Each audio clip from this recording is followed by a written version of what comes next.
Hello everyone, today we are going to solve question number 4.28 from Fundamental of Electric Circuit by Alexandru Ansedicu.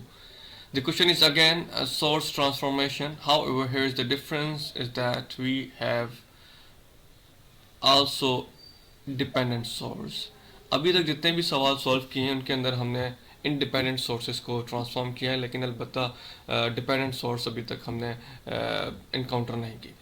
तो इस सवाल के अंदर आपके पास डिपेंडेंट सोर्स मिल रही है जो कि करंट सोर्स है, तो इसको भी हम ट्रांसफॉर्म किया जा सकता है। और कैसे किया जा सकता है वो भी बिल्कुल वैसे ही करते हैं जैसे कि हम इंडिपेंडेंट सोर्स को ट्रांसफॉर्म करते हैं। जैसे कि यहाँ पे आपको दिख रहा होगा, here we have current source which is dependent source, तो वोल्टेज सोर्स पे डिपेंड करती है।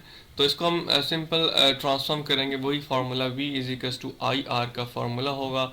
And there we have 1/3 and 3 is in resistance which is in parallel. Obviously we know that current source को जब ट्रांसफॉर्म किया जाता है voltage source के अंदर, तो उसके अंदर आपका रेजिस्टेंस उसके पैरेलल में होना लाजमी है, क्योंकि वो आपका सीरीज में हो जाता है। Then we have V is equals to I which is here, कहते हैं कि 1/3 एंड V नॉट, एंड उसके साथ आपके पास 3 है। देन 3 कैंसिल हो जाता है, then it will become V naught. खाली V नॉट यानी कि 1 को लिखने की ज़रूरत नहीं है, तो V नॉट हमें मिलेगा। Then now we are going to use KVL Kirchhoff voltage law. तो लूप लगा सकते हैं हम सिंपल, इसको हमने I नोट का नाम दिया है क्योंकि वी हैव टू कैलकुलेट और फाइंड I नोट। तो इस पूरी सर्किट के अंदर सीरीज फॉर्म के अंदर जो करंट फ्लो होगा वो आपके पास I नोट होगा। तो सिंपल हम लगाएंगे, तो यहाँ पे करंट देखें तो इस डायरेक्शन में फ्लो हो रहा है, तो हमने कहा कि -8, एंड देन हम कह सकते हैं कि ये जो करंट हमारे पास आ रहा है, पहले वोल्टेज सोर्सेज लिख लेते हैं। अगर दूसरा देखें करंट इस डायरेक्शन में आ रहा है इस जगह पर, तो हम लिख सकते हैं कि -V naught and then plus, अगर हम कहें कि सारे रेजिस्टेंस 1, 4, 3 तमाम के तमाम रेजिस्टेंस अगर सीरीज में लगे हुए हैं, इट मीन सीरीज में सम होते हैं, तो 1 + 4 + 3 is I is equals to 0, it is I naught, sorry. तो जब इसको हम सिंप्लीफाई करेंगे तो हमारे पास कुछ V नॉट मिलेगा जो कि is equals to 4I not के बराबर होगा। तो हमें पता है कि I नोट को फिर कैसे कैलकुलेट करना है। वी नो दैट अभी तक हमने सिर्फ और सिर्फ V नोट को कैलकुलेट किया है, तो ऑब्वियसली हम इस इक्वेशन को, इस जो इक्वेशन हमारे पास बनी हुई है ये वाली इक्वेशन, इसके अंदर हम सब्स्टिट्यूट कर सकते हैं V नोट की वैल्यू।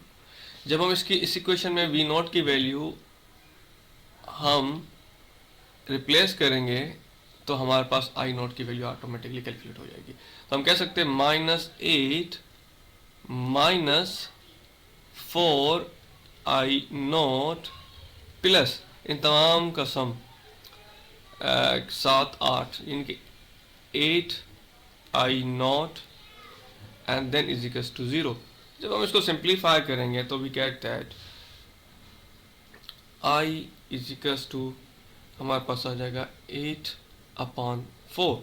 तो मज़ीद इसको सॉल्व करें, then I naught will become is equals to 2 ampere.